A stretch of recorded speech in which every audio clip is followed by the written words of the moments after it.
எனதருமை தேசியவாதிகள் அனைவருக்கும் வணக்கம். இன்று நம்முடன் இணைந்திருப்பவர் ஐடியா மைண்ட் யூடியூப் சேனலினுடைய மகாதேவன். அவர்தான். அவர்கிட்ட இன்னைக்கு பேசுறதுக்கு நிறைய விஷயங்கள் இருக்கு. நிறைய ஆன்டி ஹிந்து சப்ஜெக்ட்லாம் நம்ம தமிழ்நாட்டுல இந்தியா முழுக்க போயிட்டு இருக்கு. அதை பத்தி தான் பேச போறோம். அண்ணா வணக்கம், எப்படி இருக்கீங்க? வணக்கம் ரவி, ரொம்ப நல்லா இருக்கேன். ரொம்ப நாள் முயற்சிக்கு அப்புறமா இன்னைக்கு தான் சேர்ந்துருக்கோம், இணைந்திருக்கோம். ரொம்ப நாளா பிளான் போட்டுட்டு இருந்தோம், சரியா சூழ்நிலையா. ஆமாம் ஆமாம், இன்று முதல் இணைந்த கைகள். இதுக்கப்புறம் நம்ம இதே மாதிரி கண்டினியூஸா ஒரு கொலாப் பண்ணிட்டே இருக்கலாம். கண்டிப்பா.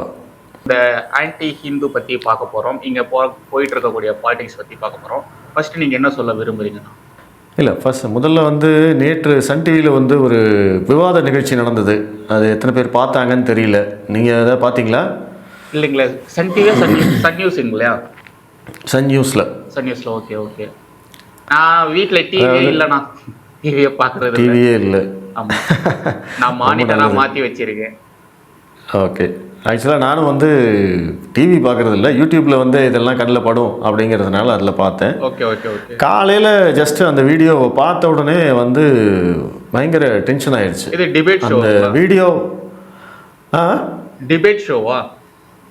டிபேட் ஷோவோடது ஒரு சின்ன கிளிப்பிங் மட்டும், ஒரு 6 நிமிஷம் 7 நிமிஷம் கிளிப்பிங் மட்டும் எடுத்து ஹைலைட் மாதிரி ஒரு வீடியோவாக போடுவாங்க. ஓகே. அந்த வீடியோவோட தலைப்பு என்ன அப்படின்னா, திருநாயை விடவும் ஆபத்தானது சனாதானம். ஓ, இதுதான் தலைப்பு. திருநாயை விட ஆபத்தானது சனாதன தர்மம். ஆமாம். ஓகே, சொன்னது யாரு? எனக்கு அது ஸ்ரீவித்யா அப்படின்னு சொல்லி ஒரு லேடி. அவங்க தான் இந்த டிபேட்டில் அரசியல் விமர்சகர் அப்படிங்கிற பேரில் கலந்துக்கிட்டு இருக்காங்க. அரசியல் விமர்சகர்னா கிடையாது, அவர் திக காரக தானே. அவங்க திமுக தான். ஆனால் அந்த நேம் அப்படி தானே கொடுப்பாங்க. அதான் நம்ம சீப்பு பத்திரிகையாளர்னு போடுற மாதிரி. அதே தான். ஓகே, அதே தான்.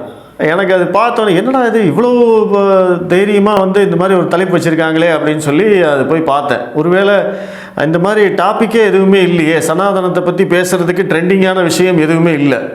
இப்போ வேறு ஏதாவது பிரச்சனைகள் வந்திருந்ததுன்னா கூட அதை பற்றி ஒரு விவாதம் பண்ணியிருப்பாங்க, அப்போ ஏதாவது பேசியிருப்பாங்களான்னு கேட்டால் அந்த மாதிரி எதுவுமே இல்லை. நேற்று ஒரு சாதாரணமான விவாதம். அது என்னன்னா, திமுக அரசாங்கத்தை கேள்வி கேட்குறாங்க. இங்கே பெண்களுக்கு பாதுகாப்பு இல்லை, நீங்கள் 1000 ரூபா மகளிர் உரிமை தொகை தரீங்க, ஆனால் நீங்கள் சொன்ன கமிட்மெண்ட் வேறு, நீங்கள் இப்போ செஞ்சிட்ருக்கிறது வேறு. இதனால் இப்போ பெண்கள் திமுக அரசாங்கம் மேலே கோபமாக தான் இருக்காங்க. பெண்களுடைய வாக்குகள் திமுக அரசாங்கத்துக்கு விழாது.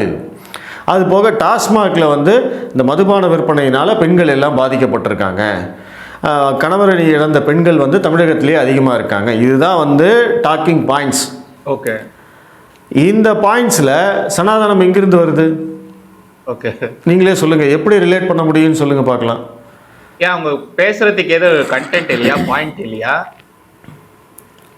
நீங்கள் இதெல்லாம் கேள்வி கேட்டீங்கன்னா திமுகவை மடக்கிடலாம். இன்றைக்கி அதுதான் நிலைமை. உண்மை எல்லாமே, யாரும் பொய்யெல்லாம் சொல்ல போகிறதில்ல. இன்றைக்கி சட்டம் ஒழுங்கு பிரச்சனையிலேருந்து, போதை மருந்து பிரச்சனையிலேருந்து, பெண்களுக்கு பாதுகாப்பு பிரச்சனையிலேருந்து அத்தனையும் உண்மை. அந்த உண்மையை சொல்லி வயசானவங்க வரைக்கும் கற்பழிக்கிறாங்க. ஆமாம், பாலியல் பலாத்காரம் தினமும் நாம் பார்த்துக்கிட்டே இருக்கோம். அப்படியெல்லாம் இருக்கிற போது அப்படிப்பட்ட உண்மையை சொல்லி திமுகவை மடக்கிட்டாங்க. அப்படிங்கிற போது இவங்க கையில் எடுக்கக்கூடிய ஆயுதம் என்ன? எதிரில் இருக்கிறவங்களை தூண்டிவிடணும், அவங்கள இன்ஸ்டிகேட் பண்ணணும். அதற்கு எதையாவது பயன்படுத்துவாங்க. அதை ஏதாவது கெட்ட வார்த்தை சொல்லி திட்டுவாங்க. இல்லை நம்மளுடைய அபிமான தலைவர்கள் பாஜகவில் பார்த்திங்கன்னா மோடியை திட்டுவாங்க. இல்லை வேறு ஏதாவது ஒரு பழைய வரலாறு எடுத்து பேசி அதை ஒரு அசிங்கமாக பேசுவாங்க. இதெல்லாம் பேசினா என்ன ஆகும்? எதிரில் இருக்கிறவங்க கோபப்படுவாங்க, ஏதாவது வார்த்தையை விடுவாங்க. அந்த வார்த்தையை வச்சு இந்த விஷயத்தையே மொத்தமாக மடை மாற்றுறது தான் இந்த டிவி விவாத ஊடக நிகழ்ச்சிகள் எல்லாமே பண்ணிக்கிட்டு இருக்கிறது. இது ஒரு ஃபார்முலா மாதிரியே பண்ணுவாங்க. எப்பெல்லாம் இவங்க முட்டுச்சந்தில் போய் மாட்டிக்கிறாங்களோ அப்போல்லாம் இதுதான் இவங்களோட ஃபார்முலா. அப்படி தான் இவங்க தப்பிப்பாங்க. புரியுது. நேற்றும் இந்த ஸ்ரீவித்யா என்ன ஆயிருக்காங்க, நேற்று கரெக்டாக இந்த கேள்வியெல்லாம் கேட்ட உடனே அந்த அம்மா பயங்கர டென்ஷன் ஆகிடுச்சு. அந்த அம்மா தூண்டி விட்டுட்டாங்க. இந்த கேள்வியெல்லாம் கேட்டவுடனே நீங்கள் எப்படி இப்படியெல்லாம் லாஜிக்கே இல்லாமல் கேள்வி கேட்கலாம்? இதெல்லாம் ஒரு கேள்வியா? அது இல்லாமல் அந்த விவாதத்தில் இங்கே தெருநாய்கள்லாம் ஜாஸ்தியாக இருக்குது, அதற்கு திமுக அரசாங்கம் எந்த நடவடிக்கையுமே எடுக்கலை. தினசரி நாய்க்கடியினால் எத்தனையோ பேர் பாதிக்கப்படுறாங்க, அதனால் விபத்துகள் ஏற்படுது. அப்படியெல்லாம் சொன்னதுக்கப்புறமா இந்த அம்மா இன்னும் டென்ஷன் ஆகி உடனே வந்து தெருநாயை விடவும் ஆபத்தானது உங்களுடைய பாசிசமும் சனாதானமும் அப்படின்ட்டுருச்சு. இதுதான் வந்து இந்த டைட்டிலுக்கான கதை. எப்படி வந்து எப்படி கொண்டு வந்து ஜாயின் பண்ணியிருக்காங்கன்னு பாருங்கள். புரியுது. ஒன்றுமே இல்லை மேட்ரு. இது சனாதனத்தை பற்றி பேசுகிறதுக்கான விவாதமே கிடையாது, அங்கே பேச வேண்டிய அவசியமும் கிடையாது. ஆனாலும் இதை அந்த அம்மா கொண்டு வந்து பேசுகிறாங்க. பேசிட்டு வந்து அது நீங்கள் பாஜகவை எதிர்க்கிறதுக்கு நீங்கள் பாசிசம்னு சொல்கிறீங்க, சரி ஓகே, அது வந்து பாசிசம்னா என்னங்கிறது இங்கே நிறைய பேருக்கு தெரியாது. சனாதனத்தை பற்றி பேச வேண்டிய அவசியமே கிடையாது இங்கே. ஆனால் சனாதனம் வந்து நீங்கள் பெண்களை பற்றி பேசுகிறீங்க, ஆனால் சனாதனம் தான் பெண்களுக்கு எதிரி. நீங்கள் வந்து மதுபானத்தை பற்றி பேசுகிறீங்க, நீங்கள் தான் வந்து மதுபான மாநாடு நடத்திருக்கீங்க. மதுவை விடவும் சரக்கை விடவும் சனாதானம் ஆபத்தானது. உலகத்தில் எந்த விஷயத்தை எடுத்துக்கிட்டிங்கனாலும் அதை விட சனாதானம் ஆபத்தானது. இது எல்லாமே நேற்று அந்த அம்மா உதித்த கருத்து முத்துக்கள். அது ஒரு தடவை மட்டும் சொல்லலை, கிட்டத்தட்ட வந்து ஒரு 6-7 தடவை தொடர்ச்சியாக அவங்க அப்படியே பேச பேச இந்த பக்கம் பாஜக தரப்பில் ஜி.கே. நாகராஜ் அவர் தான் வந்து அந்த விவாதத்தில் கலந்துக்கிட்டார். அவர் ஆக்சுவலாக ஸ்டூடியோவில் இல்லை, அவர் வெளியிலேருந்து கலந்துக்கிறார். ஓகே. அவர் ஆனால் இவங்க சொன்ன உடனே வந்து அவர் டென்ஷன் ஆகலை, அவர் கூலாக தான் கேட்குறாரு. ஏம்மா தமிழகத்தில் நீங்கள் தாம்மா ஆட்சியில் இருக்கீங்க, இங்கே எங்கேம்மா சனாதானம் சட்டத்தில் இருக்குது? சனாதானம் என்ன சட்டமா? நீங்கள் தானே ஆட்சியில் இருக்கீங்க, திராவிட மாடல் ஆட்சின்னு சொல்கிறீங்க, இதில் எங்கேருந்து சனாதானம் வந்தது அப்படின்னா இன்னும் அந்த அம்மா அப்படியே கத்தி அதை பண்ணி இதை பண்ணி. அந்த விவாதத்துக்கு நெறியாளர்னு ஒருத்தர் உட்கார்ந்துட்டு இருப்பாரு, அவர் என்ன பண்ணிட்டு இருந்தாரு? அவர் எப்பவுமே மிச்சர் சாப்பிட்டுட்டு இருப்பார் இல்லைங்களா? சன் டிவி விவாதத்தில் அந்த நெறியாளர் பாஜகவுக்கு எதிராக யாராவது பேசினா அவர் மிச்சர் சாப்பிட்டுட்டு இருப்பாரு. ஃபர்ஸ்ட் பாஜக இத மாதிரி சேனல்கள் கூப்பிடுதுன்னா போவே கூடாது. இந்த சேனல்லாம் இப்படிப்பட்ட சேனல் தான், ப்ரொபகண்டா சேனல் தான், நம்மள பேச விட மாட்டாங்கன்னு தெரிஞ்சும் ஏன் பாஜக போறாங்க, பாஜக அனுப்புதுன்னு தெரியும். அதுதான் பயங்கர எனக்கும் கோபம். கருத்து பதிவு பண்ண விட்டா கூட பரவாயில்ல, அவங்க நம்மளுடைய கருத்தையும் கேட்க மாட்டாங்க, பேசவும் விட மாட்டாங்க. நமக்கு கொடுக்கக்கூடிய டைமிங்கே ரொம்ப ரொம்ப சொற்பமா தான் இருக்கும். அந்த நேரத்துல நாம ஏதாச்சும் பேசணும்னா கரெக்டா பாயிண்ட் பிடிச்சி பேசிட்டோம்னா அங்க இருக்கிறவனுங்க தூண்டி விட்டு வேற ஏதாச்சும் பேச விட்டு நம்மளை ப்ரோவோக் பண்ணிடுவானுங்க. இதில் வந்து இப்போ தந்தி டிவிக்கு போகிறோம், புதிய தலைமுறை, நியூஸ் 18 தமிழ்நாடு, நியூஸ் 7 இந்த தொலைக்காட்சிகளுக்கெல்லாம் இப்போ விவாதத்துக்கு போகிறாங்க. சரி ஓகே, அதை கூட ஒத்துக்கலாம். ஏன்னா அவங்கெல்லாம் வந்து அந்த நெறியாளர் திமுக ஆதரவாளர் என்ற போர்வையில் சில வேலைகளை செய்வார். ஆனால் சன் டிவி எல்லாம் நேரடியாகவே திமுக ஆதரவுன்னு எல்லாத்துக்குமே தெரியும், சின்ன குழந்தைக்கு கூட தெரியும். நீங்கள் வந்து சன் டிவியில் போய் உட்கார்ந்து என்னத்தை ஜனநாயகத்தை காப்பாற்ற போகிறோம், அங்கே என்னத்தை கருத்துரிமை இருக்க போகுது உங்களுக்கு? கரெக்ட். இல்ல அட்லீஸ்ட் தமிழ்நாட்டுல மீடியா எல்லாமே இப்படி இருக்கு. நீங்க மற்ற மீடியா போனா கூட பரவாயில்ல, இது மாதிரி அரசியல் கட்சிகள் நடத்தக்கூடிய ஊடகங்களுக்கு நீங்க போகக்கூடாது அப்படின்ற மாதிரியாச்சும் சொல்லலாம் இல்லையா? சார் அதே தானே திமுக காரங்க பண்றாங்க. திமுக காரங்க வந்து நியூஸ் ஜேக்கு போறாங்களா? நியூஸ் ஜேலயும் விவாதம் நடக்குது இல்ல? ஆமா. நீங்க அவங்க திமுக காரங்க யாராவது மெயின் ஸ்ட்ரீமை விடுங்க, சாதாரண யூடியூப் சேனல்ல இன்டர்வியூக்கு கூப்பிட்டா கூட திமுக காரங்க வரமாட்டாங்க. ஏன்னா ஐடியாலஜி, அந்த ஐடியாலஜி, இந்த ஐடியாலஜி இருக்கிற நாங்க பேச மாட்டோம் அப்படின்ற மாதிரி ஓப்பனா சொல்லிட்டு நான் வரல தம்பினே சொல்லிடுவாங்க. எங்கேயுமே அது வந்து காரணம் அது கிடையாது, ஐடியாலஜி காரணம் கிடையாது. எங்கேயுமே போய் இவங்க மாட்டிக்க கூடாதுங்கிறத முன்ஜாக்கிரதை கேட்கிற கேள்வி. ஏன்னா இவங்களுடைய மொழி போன்ட்டு ஆமா இல்ல எப்படினாலும் மாட்டிக்குவாங்க. ஏன்னா இவங்களுடைய வரலாறு அப்படி, இவங்களுடைய கொள்கை அப்படி. இவங்க கொள்கையும் வந்து ஒன்றுத்துக்கு ஆகாத கொள்கை, இவங்க அந்த கொள்கைப்படியும் நடக்க மாட்டாங்க. இவங்க வரலாறும் வந்து கேவலமான வரலாறு, எல்லாத்தையும் எடுத்து போட்டோம்னா வந்து ரெண்டாவது கேள்வியில் அவங்க மாட்டிக்குவாங்க.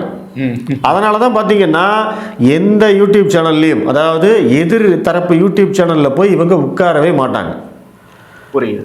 அப்படி உட்காரக்கூடிய திறமையும் அறிவும் இருக்கக்கூடிய தைரியமும் இருக்கக்கூடிய கட்சிகள்னால் இன்றைக்கி வந்து பாஜகவும் நாம் தமிழர் கட்சியும் தான். நீங்கள் நாம் தமிழர் கட்சியை நீங்கள் எங்கே கூப்பிட்டீங்கனாலும் அவன் வருவான் விவாதத்துக்கு. அதே மாதிரி தான் பாஜக காரங்களும். 100% ஒத்துக்கிறேன் நான். அந்த நாம் தமிழர் கட்சியில் இருக்கக்கூடியவர்களுக்கு நமக்கும் நாம் தமிழர் கட்சிக்கும் பெருசா இந்த ஐடியாலஜியில வந்து ஒத்து போறதெல்லாம் ஒன்றும் கிடையாது. எப்பவுமே நம்ம சண்டை போட்டுட்டு தான் இருப்போம். பட் அவங்களுடைய எஃபர்ட்ஸ் இருக்கு இல்லையா, அவங்க வந்து அவங்க கட்சியை வளர்க்கறதுக்கு, அவங்களுடைய தலைவரை முன்னிறுத்தி வைக்கிறதுக்கு சொல்லிட்டு அவங்க பண்ணக்கூடிய விஷயத்துக்கெல்லாம் நம்ம சப்போர்ட் பண்ணி தான் ஆகணும். அவங்க எந்த ஊடகம் கூப்பிட்டாலும் போயிடுவாங்க. அவங்களுக்கு வாய்ப்பு தர்றதில்ல, மெயின் ஸ்ட்ரீம் ஊடகங்கள்ல அவங்களுக்கு வாய்ப்பு தர்றதில்ல. ஆனா நேற்று கட்சி ஆரம்பிச்ச ஆமாம், நேற்று கட்சி ஆரம்பித்த தாவேக்காவுக்கு கூப்பிட்டு உட்கார வைக்கிறாங்க. ராஜ்மோகன் அவங்களையெல்லாம் கூப்பிட்டு உட்கார வைக்கிறாங்க. அவங்களுக்கெல்லாம் என்ன அரசியல் தெரியும்னே தெரியாது. ஆனால் தமிழ்நாட்டில் 8.5% வாக்கு வச்சிருக்கிற சீமான் நாம் தமிழர் கட்சியை வந்து இங்கே விவாதத்துக்கே விடுறதில்ல. இல்லை, அதுக்கு ரீசன் என்னன்னா, இப்போது அதிமுக இருக்குது, பாஜக இருக்குது, கூட நாம் தமிழர் கட்சியும் வந்துட்டா திமுகவை எதிர்க்கிற குரல் வந்து ஜாஸ்தி ஆகிடும். இப்போ நீங்கள் நல்லா கவனித்து பார்த்தீங்கன்னா, ஒன்று அதிமுகவை கூப்பிடுவாங்க, இல்லாட்டா பாஜகவை கூப்பிடுவாங்க. ரெண்டு பேர்த்தையும் சேர்ந்த மாதிரி கூப்பிட மாட்டாங்க இவங்க. கரெக்ட். ஏன்னா இப்போ விவாதத்தில் நீங்கள் வந்து ஒரு 4 பேர் உட்காரலாம், நெறியாளரோட சேர்த்து வந்து 5 பேர்.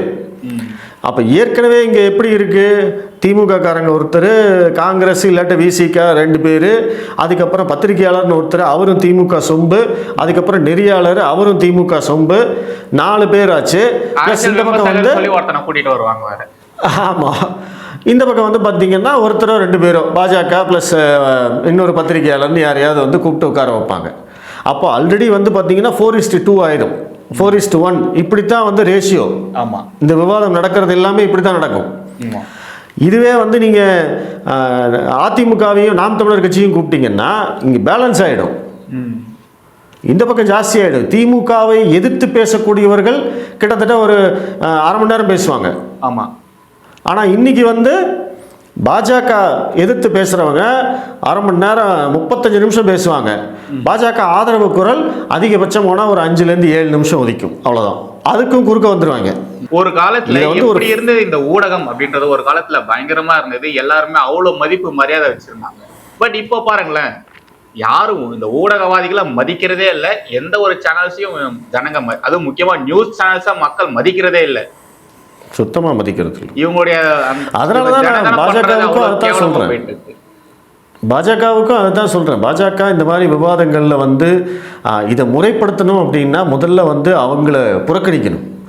அதிமுக, பாஜக, நாம் தமிழர் கட்சி இவங்க எல்லாரும் சேர்ந்து இனி ஊடக விவாதங்களுக்கு நாங்கள் வந்து வரமாட்டோம், எங்கள் சார்பில் நீங்கள் யாரையும் பேச வைக்காதீங்க அப்படின்னு இப்போ சொன்னாங்க அப்படின்னா தான் அவங்க வந்து தேர்தலுக்குள்ளே அவங்க வழிக்கு வருவாங்க. இது வந்து ஏற்கனவே நடந்துட்டு இருந்தது. அதிமுகவும் பாஜகவும் ஊடக விவாதங்களில் கலந்துக்காம தான் இருந்தாங்க, அதுக்கப்புறம் தான் கலந்துக்க ஆரம்பித்தாங்க. ஆனாலும் இப்போ ஊடகங்கள் செய்கிறதெல்லாம் ரொம்ப ரொம்ப ஓவர், பச்சையாக தெரியுது இவங்க வந்து கேவலமாக ஒரு தலைபட்சமாக செயல்படுறாங்க அப்படின்னு. அப்போ இது எப்படி கட்டுக்குள்ளே கொண்டு வர்றது? நம்ம சும்மா திமுகவையும் அதோட ஈகோ சிஸ்டத்தையும் குறை சொல்லிகிட்டே இருந்தால் என்ன என்ன என்ன பண்ணுறது? நீங்கள் என்ன நடவடிக்கை எடுத்தீங்க? நீங்கள் வந்து எதுக்காக அங்கே போய் உட்கார்றீங்க? இது இந்த கட்சிகள் திமுக நடத்தக்கூடிய அந்த ஊடகங்கள் இருக்கு இல்லையா, அங்கே மட்டும் நடந்தா பரவாயில்ல. இங்கே நடுநிலைன்னு ஒரு விஷயத்த மக்களை நம்ப வச்சு, நாங்களாம் நடுநிலையான ஊடகங்கள்னு சொல்லி நம்ப வச்சு பண்றாங்க இல்லையா, இந்த News7, News18 தமிழ்நாடு, இதை மாதிரி இருக்கக்கூடிய ஊடகங்களே பார்த்தீங்கன்னா சன் நியூஸ் மாதிரி தான் நடந்துக்குது, கலைஞர் செய்திகள் மாதிரி தான் நடந்துக்குது. உண்மை, அவங்களுக்கு வேற வழி கிடையாது. அங்கே இருக்கக்கூடிய அந்த நெறியாளர்கள் அத்தனை பேருமே வந்து திராவிட பட்டறை, அவங்கெல்லாம் வந்து திராவிட சித்தாந்தம், திராவிட குலக்குழுந்துகள். அவங்களும் வந்து ஒன்றியம்னு சொல்லுவாங்க, பாஜகன்னு சொல்லுவாங்க, நிதி தரலன்னு சொல்லுவாங்க, திமுகவை எந்த கேள்வியும் கேட்க மாட்டாங்க. அது போக திமுகவை நம்ம அட்டாக் பண்ணோம், திமுகவை கார்னர் பண்ணோம்னா குறுக்க விழுந்து காப்பாத்துறதே இவங்க தான். அவங்களே சொல்லுவானுங்க. ஆமாம், துண்டை கீழே போட்டு என்னை தாண்டித்தான் நீ அவங்கள தொடணும் அப்படின்னு தான் வந்து இந்த நெறியாளர்கள்லாம் இருக்காங்க இன்னைக்கு. ஆமாம், எனக்கு நீங்கள் இந்த ஒரு விஷயம் சொல்லும்போது இன்னொரு சின்ன சம்பவம் ஞாபகத்துக்கு வருது. அது என்னன்னா, கொஞ்சம் வருஷத்துக்கு முன்னாடி நம்மளுடைய மாரிதாஸ் அண்ணா இருக்கார் இல்லையா, அவர் வந்து இந்த டிராவிடியன் மீடியா ஈகோ சிஸ்டத்தை கொஞ்சம் எக்ஸ்போஸ் பண்ணியிருந்தார்.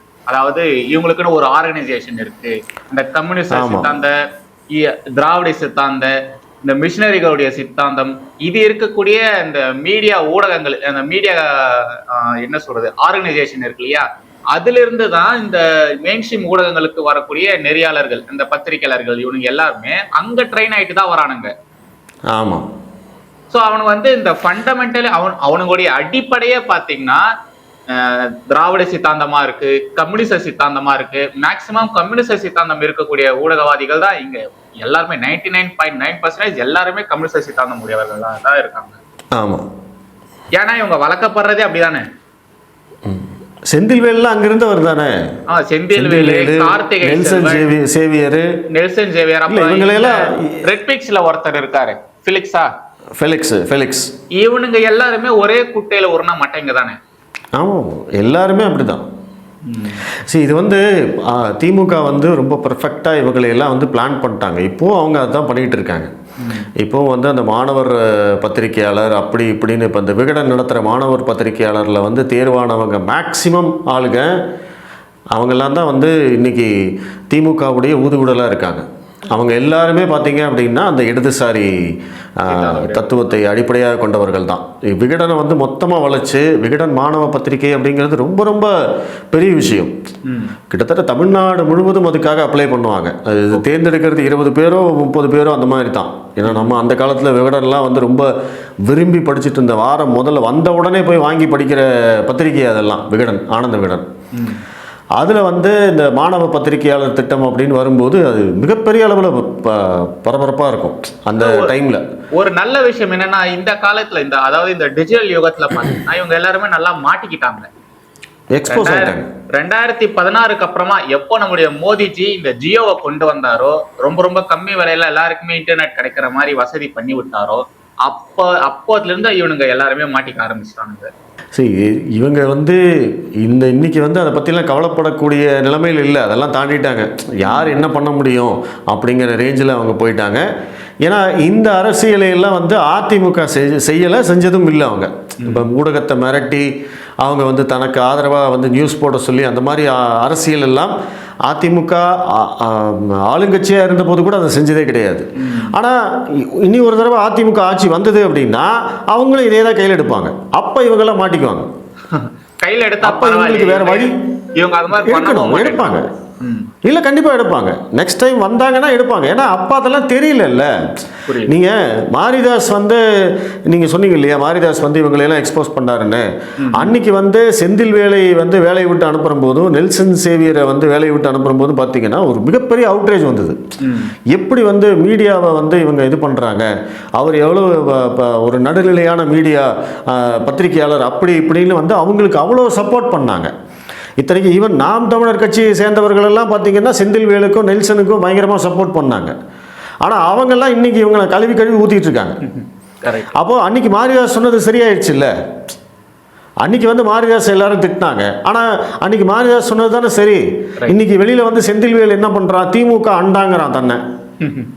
அவனை வந்து பத்திரிகையாளர்னு இவங்க கூப்பிட்டு உட்கார வைக்கிறாங்க.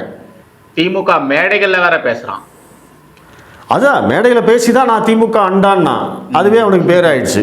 ஆமாம், இது இந்த திமுக இந்த ஈகோ சிஸ்டம் பார்த்தீங்கன்னா மீடியாவில் மட்டும் கிடையாது, ஃபிலிம் இண்டஸ்ட்ரியிலையும் அவங்க இதே மாதிரி தான் இருக்காங்க, சின்ன திரையிலையும் இவங்க இதே மாதிரி தான் இருக்காங்க.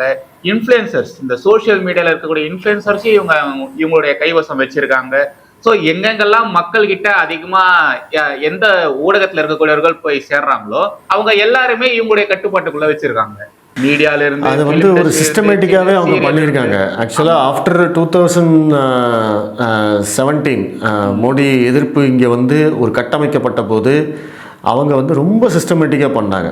அப்போ வந்து பிடிஆர் பழனிவேல் தியாகராஜன் தான் திமுகவுடைய ஐடி விங் கவனிச்சிட்டு வந்தார். அவர் தான் ஹெட்டு.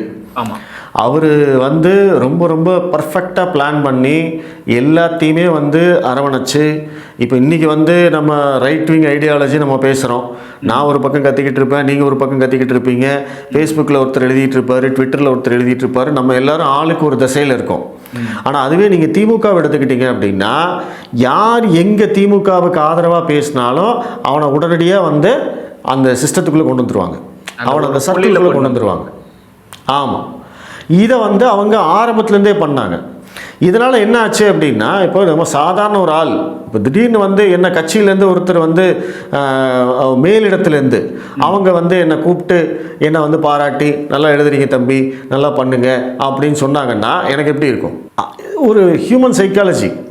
சாதாரண ஒருத்தன் அவன் வந்து ஏதோ ஒரு விஷயம் பண்ணிக்கிட்டு இருக்கான், ஆனால் அவங்க கூப்பிட்டு பாராட்டுறாங்க, மேலிடத்துலேருந்து கூப்பிட்டு பாராட்டுறாங்க, முடிஞ்சால் நம்மளுக்கு சில மானிட்டரி பெனிஃபிட்ஸும் கொடுக்குறாங்க.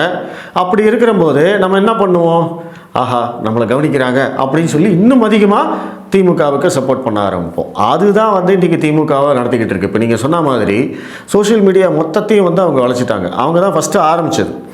நடுநிலை அப்படின்னு சொல்லிட்டு இருந்தவங்களை எல்லாத்தையுமே நடுநிலைன்னு ஒன்று கிடையாது, ஒன்று நீ இந்த பக்கம் நில்லு, இல்லை அந்த பக்கம் நில்லு அப்படின்னு சொல்லி, நீ இந்த பக்கம் நின்னா நீ என்னோட எதிரி, நீ எனக்கு என்னோட எதிரியாக இருக்கிறதுக்கு உனக்கு விருப்பமா அப்படின்னு கேட்டாங்க. ஏன்னா எதிரியாக இருக்கணும், எதிரியாக இருந்தீங்க அப்படின்னா உங்களை சங்கின்றுவாங்க. திமுகவுடைய இன்னைக்கு ஒரே எதிரி யார்? சங்கி தான், வேறு யாருமே கிடையாது. அவங்க யார் யாரையெல்லாம் எதிர்க்கிறாங்களோ அவங்க எல்லாருமே சங்கின்னு தான் சொல்கிறாங்க. அதுக்கு வேறு கலர் வேறு கொடுத்துட்டாங்க. நம்மெல்லாம் காவி சங்கி, அதுக்கப்புறம் பச்சை சங்கி, அதுக்கப்புறம் வெள்ளை சங்கி, இத்தனை சங்கிகள் இருக்காங்க. எல்லாரும் சங்கி தான் அவனுக்கு. அந்த மாதிரி அவன் கொண்டு போகிறான். எங்களை எதிராக பேசினா நீ சங்கி தான், அவ்வளோதான். அப்போ அந்த சங்கிங்கிற பட்டம் உங்களுக்கு வேணுமா வேண்டாமாங்கிற டிசைட் பண்ண வேண்டிய நேரம் வந்துடும் உங்களுக்கு. இப்போ நீங்கள் திமுகவை எதிர்த்து பேசுறதுக்கு நிறைய பேர் யோசிக்கிறதுக்கான காரணம் என்ன? நீங்கள் எதிர்த்து பேசாமையே நிறைய பேர் இவங்க சங்கின்னு சொல்கிறாங்க. ஆனால் எதிர்த்து பேசினா 100% உங்களை சங்கின்னு முத்திரை குத்தி உங்களை வந்து காலி பண்ணுற வேலையை பார்ப்பாங்க. கரெக்ட். இன்னைக்கு அந்த மாதிரி இவங்களை வந்து பகச்சிக்க கூடாது அப்படின்னு நினைக்கிறவங்க என்ன பண்ணுறாங்க? திமுகவை ஆதரிச்சும் பேசுறதில்ல, எதிர்த்தும் பேசுறதில்ல. ஆனால் அதே சமயம் இவங்க எல்லாரும் வந்து பாஜகவை எதிர்த்து பேசுவாங்க. இப்போ உதாரணத்துக்கு நடிகர்கள் எடுத்துக்கிட்டிங்கன்னா சித்தார்த்து, சூர்யா, ஆர்ஜே பாலாஜி, இப்போ இவங்கெல்லாம் வந்து அதிமுக ஆட்சியில் எப்படி இருந்தாங்க? அன்னைக்கு வந்து அதிமுக ஆட்சியை பற்றியும் பாஜகவை பற்றியும் பேசுறதுக்கு இவங்களுக்கு எந்த தயக்கமும் கிடையாது. அவ்வளோ ஃப்ரீயாக பேசினாங்க. ஆனால் இன்னைக்கு அப்போ விட இப்போதான் ரொம்ப மோசமான நிறைய விஷயங்கள் நடந்துட்டே இருக்கு, நடந்துட்டே இருக்கு. ஆனால் ஆட்சிக்கு வந்ததுக்கு அப்புறமா இவங்கெல்லாம் எப்படி மாறினாங்க? அப்படியே சைலண்ட் ஆனாங்க இல்லையா? அப்போ நான் சொன்ன ஃபார்முலா யோசிச்சு பாருங்க. ஒன்று, நீ எனக்கு ஆதரவாக பேசணும், இல்லை நீ என்ன எதிர்த்து பேசக்கூடாது. அவ்வளோதான். நீ எப்பவும் போல இரு. ஆனால் இவங்க வந்து பண்ண தப்பு என்ன?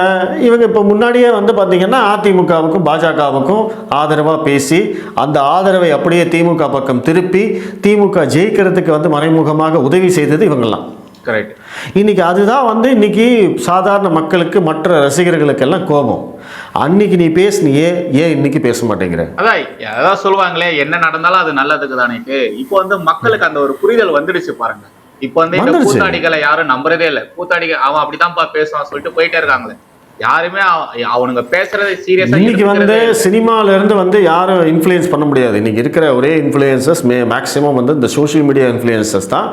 அவங்களும் பயங்கரமா எக்ஸ்போஸ் ஆகிட்டு இருக்காங்க. இப்போ இந்த இட்ஸ் பிரசாந்த் எல்லாம் வந்து பாத்தீங்கன்னா இப்போ இந்த கூலி பட விவகாரத்துல பயங்கரமா எக்ஸ்போஸ் ஆயிட்டான். கரெக்ட். கூலிக்கு நெகட்டிவ் ரிவ்யூ கொடுத்தது மட்டும் இல்லாமல் இந்த மாநாடை வச்சு அவ்வளோ கண்டென்ட் போடுறான் அவன். அப்போ அதுலேயே வந்து அவனை எக்ஸ்போஸ் பண்ணிட்டாங்க. அப்போ இன்றைக்கி வந்து இன்ஃப்ளூயன்சர்ஸ்னு பெருசாக வேறு யாரும் வெளியில் எந்திரிச்சு வர முடியாது. அவங்க உடனே வந்து இங்கே அடித்து காலி பண்ணுற வேலையை இங்கே ஒரு டீம் பார்த்துக்கிட்டே இருக்காங்க. அது வந்து பொதுவான டீம், யாருக்கும் அந்த டீம் கிடையாது. நீங்கள் அது வந்து ரைட் விங் ஐடியாலஜிலேருந்து ஒருத்தர் எந்திரிச்சு வந்தாலும் இதை தான் பண்ணுறாங்க, டிஎம்கேலேருந்து ஒருத்தர் எந்திரிச்சு வந்தாலும் இதை தான் பண்ணுறாங்க. நீ வந்து தப்பான ஒரு ஆள் இன்ஃப்ளூயன்சராக வந்தாங்கன்னா